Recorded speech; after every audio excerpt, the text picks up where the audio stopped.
வந்து வீடு கட்டுறவங்க எப்பொழுதுமே மேற்கு, அ தெற்குல வந்து காலி இடங்கள் அதிகம் இருக்கு. ஏன்னா, அங்க பாவ கிரகத்தோட தன்மை ஆதிக்கம் மேலோங்கி இருக்குங்க. அப்ப அந்த பாவ கிரகங்களோட தன்மை அதிகமா இருக்கனால, அங்க வந்து காலி இடங்கள் அதிகம் விடக்கூடாது.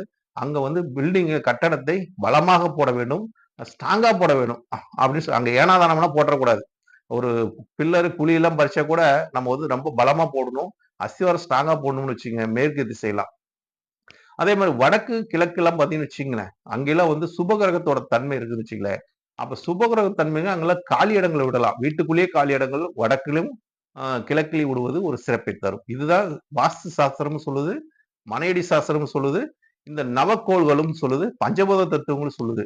இந்த இந்த அனைத்துமே நீங்க அறிந்து ஒரு வீட்ட அமைக்கும் போதுங்க, நிச்சயமாக உங்க வீட்ல வந்து எந்த ஒரு தீய சக்திகளும் அண்டாம, அந்த வீடு வந்து ஒரு லட்சுமி கடாட்சமா இருக்கக்கூடிய ஒரு தன்மை ஏற்படுங்க. அப்ப வீடு என்பது நமக்கு